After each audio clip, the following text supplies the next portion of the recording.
We've already challenged myth 1, learning that what we now call Alzheimer's disease is not a singular condition, but that it is rather a blanket label that encompasses many processes closely related, if not identical, to severe brain aging.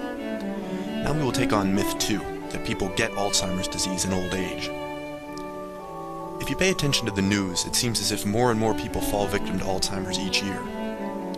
Newspapers, magazines, internet stories, and television reports would all have us believe that Alzheimer's is spreading throughout human populations, especially baby boomers, like an epidemic, and claiming millions more victims like a slow-moving plague.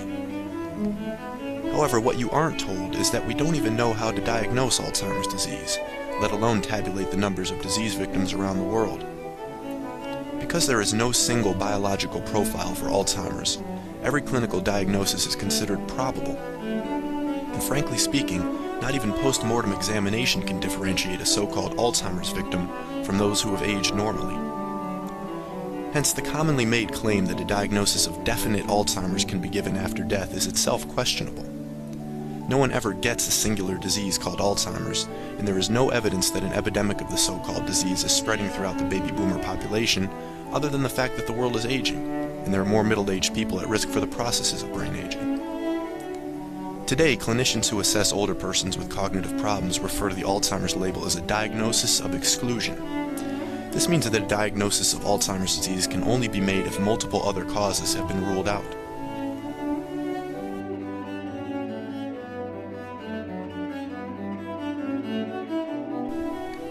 The truth is, we can only make a probable diagnosis of Alzheimer's once we have eliminated all other causes of dementia.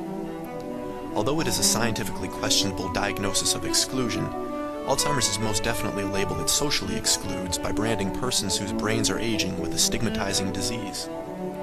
The AD label creates a certain story for persons and families who are coping with the challenges of brain aging, one that introduces anguish, fear, and slow resignation to decline into people's lives.